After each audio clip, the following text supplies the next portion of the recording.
This is Southern Cross News with Joe Palmer. Good evening, everyone. The controversial TasWater takeover will be a dividing issue in the upcoming state election, with the opposition today vowing to oppose the legislation. Coming face to face with local government, the Treasurer stood firm on his position for government ownership, a fight he will take to the ballot box. It was an address to local government expected to ignite debate. We agree to disagree on the future direction and governance of TasWater. The Treasurer standing firm on his forced government takeover among a room of council representatives with 24 municipalities fiercely opposed. Now obviously there is still a lot of water to go under the bridge. A campaign stunt following the Treasurer's address despite little pushback during an open floor for questions. With good friends, you should be able to disagree on some matters. You don't have to agree on everything. Those friends expected to ramp up their campaign as the legislation goes before the Upper House next month. Several councils already putting forward financial commitments to stop the hostile takeover. Our legal advice is clear and absolutely certain that the proposed takeover is illegal. The move is legally watery at best, according to the opposition, today vowing to vote against the legislation in Labor's first clear position, now looking towards the potential for a takeover unwind. There is no clause to unwind it. There are provisions in that legislation that prevent changes of ownership. She also made the comments that they'd be listening to all conversations. Clearly, they've made their mind up. Let's not forget that this was the Labor Party's position only a handful of years ago when the reforms were first introduced. They're trying to walk both sides of the street. Madeline Ogilvie walking one side of the street when pressed by councils on poker machines. I don't particularly like pokies. I personally would prefer that they weren't in the suburbs. As to whether that's Labor's side, But the Tasmanian Labor Party will have a policy position heading into the election. They need to explain their position quite clearly in respect of what we've just heard this morning. We certainly hope the rest of the Labor Party will follow along with this position. Jacqueline Robson, Southern Cross News. After years of ambulance ramping and staff shortages, interviews are now underway to recruit 35 more Tasmanian paramedics. The Health Minister says 2 new ambulance crews, one in Hobart, the other in Launceston, should hit the road in September. Partway through an $850,000 renovation, this is the revamped facility that will make work easier for Launceston's paramedics. The good thing from a response point of view is that our amenities now are closer to our ambulances. The upgrade, which will include a brand new crew room, is also designed to help accommodate 12 new Launceston paramedics. What we're putting into Launceston is an additional 24-hour crew. So 24 hours a day, 7 days a week, there will be an additional crew operating from this station. Another crew is also being recruited for Hobart. The recruitment response has been very strong, that interviews are underway even as we speak today, and it's our expectation that recruitment will be finalised in September. But Labor says there's no extra funding for the new paramedics. It's a reallocation of an overtime budget. It's more about the headline than it is about the practice. And that's in stark contrast to Labor's position, which is 2 new crews in the north and the south, and the ambulances that go with them. Michelle O'Byrne also using new research to challenge the government's push to lower the school starting age. The research from Queensland, from Dr Mergler, backs up work that's been done by Stanford, the work that has been done all over the world, that talks about the fact that children who are engaged in formal learning too early have a negative outcome a little bit later in their life. Labor are on the research scrap heap. They're not interested in evidence, they're really only interested in politics. The government has also today moved to alleviate fears that parents could be fined for taking their children out of school for family holidays under the new Education Act. It says parents will not be penalised and absences should be discussed with school principals. We're not going to be stopping people from making travel plans. Monika Dadson, Southern Cross News. A customer complaint has led to MyState refunding more than $230,000 to some mortgage holders. The Australian Securities and Investments Commission confirmed the Tasmanian bank overcharged interest and fees for more than 1,000 people. A review found some customers didn't have offset accounts linked to their home loans, causing increased interest charges. Also, some were charged offset account fees when it wasn't needed.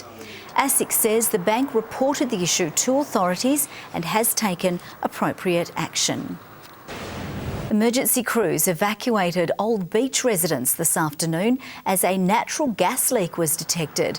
A stream of cars lined up on the side of the road as police kept anxious locals well away from possible danger.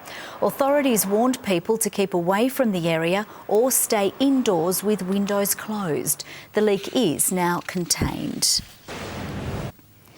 The federal government is under pressure to review the removal of federal police officers from Hobart Airport. The runway extension is due for completion in March and the airport is actively seeking direct international flights. We know that soon these direct flights will start from China straight into Hobart Airport.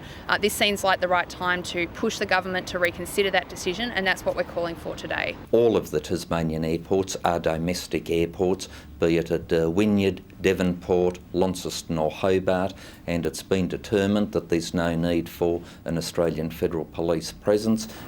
The Shadow Justice Minister wouldn't commit to the reinstatement of AFP officers under Labor. A local charity helping to battle social disadvantage has been recognised. Burnie-based Big Heart took out the top prize at last night's Telstra Tasmanian Business Awards. Burnie is a tenacious community on the northwest coast of Tasmania, and it has been in a 25-year transition. The charity's work includes helping at-risk people find pathways to economic participation. The creative minds behind this year's Junction Arts Festival say 2017 will be bigger and better than ever. At the official launch today, organisers revealed 33 musical and artistic events, which will be held over 5 days in Princes Square. And we're introducing a big free music program on every night throughout the festival. And it's going to feature the best of Tasmanians, musicians, bands from all over the state. The state government is tipping more than $1 million into the festival to help it run until 2021. Junction Arts Festival begins on September 6.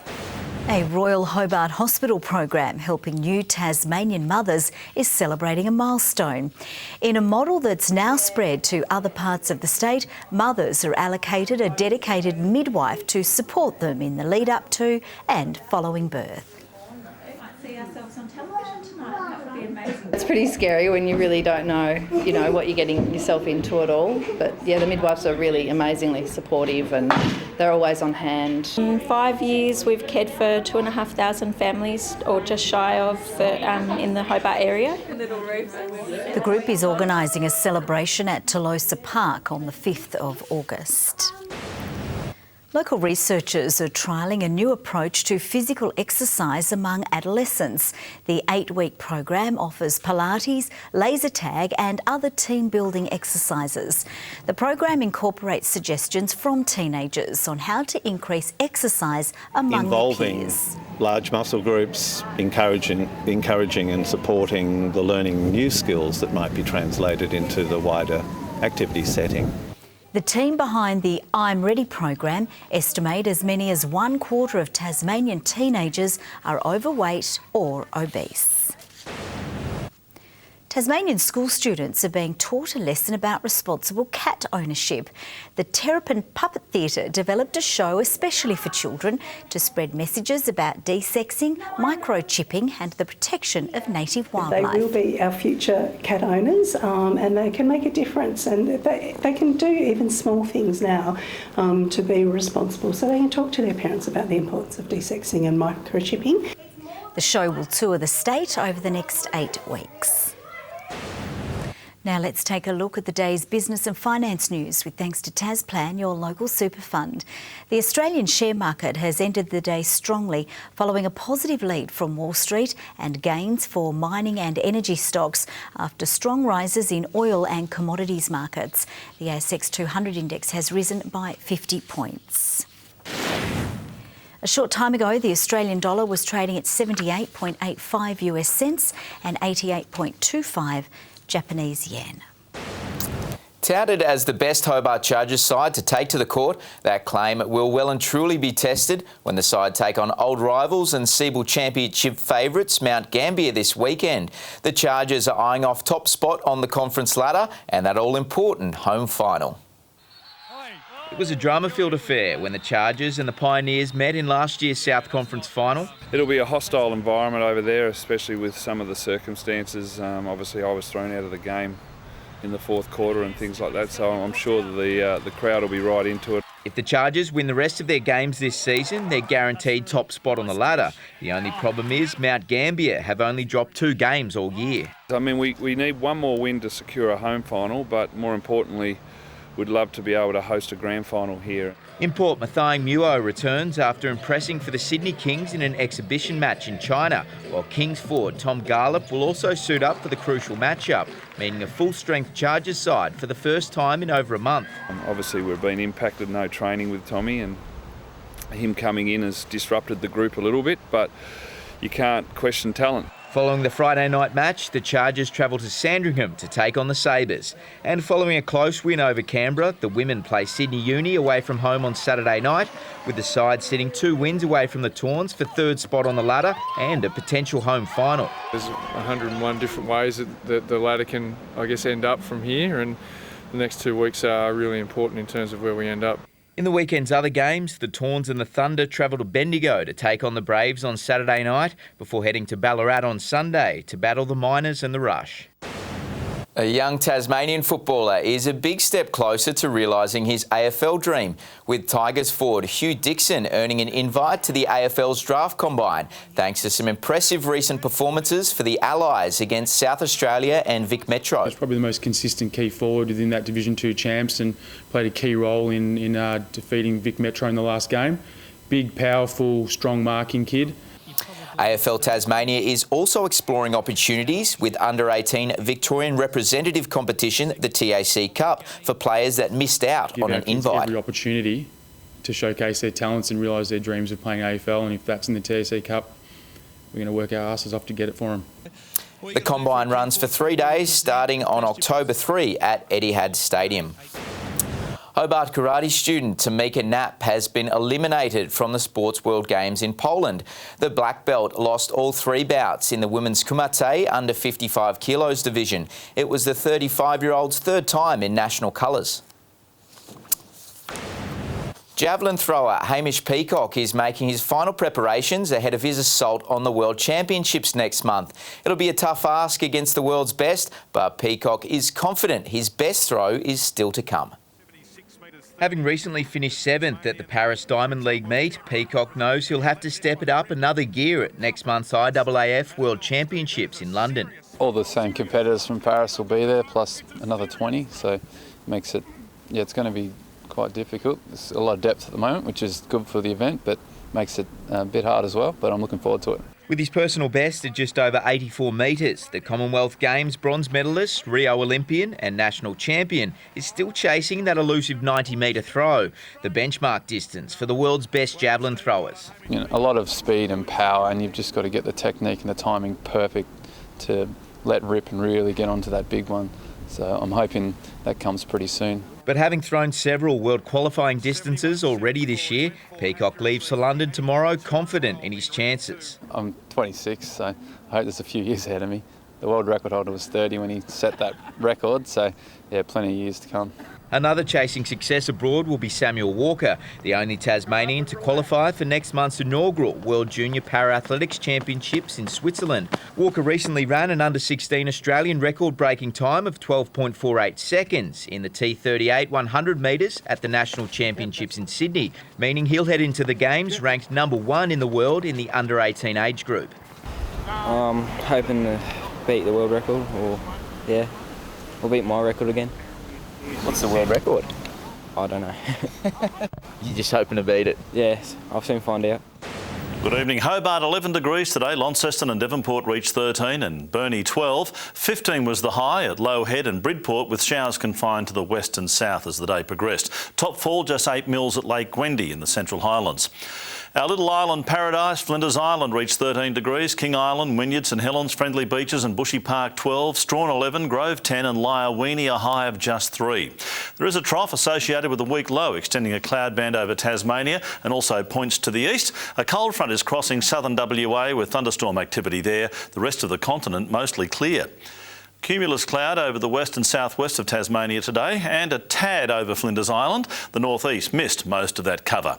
Tomorrow, a ridge of high pressure moves to our east with a northerly flow developing ahead of the next cold front. And those northerly winds will pick up during the afternoon and evening and be as strong as 20 to 30 knots over the west and south and to 25 knots inland. Swells up to 4 metres in western and southern waters.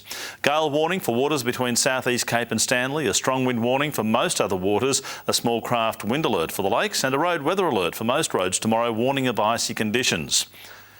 Possible late rain for Hobart, a top of 12, 12 for Cygnet and 10 the top for New Norfolk after a cold start. Morning fog for Launceston, a cold start with rain developing later, 12 the high, 12 for Devonport, just 10 for Campbelltown after -4 overnight.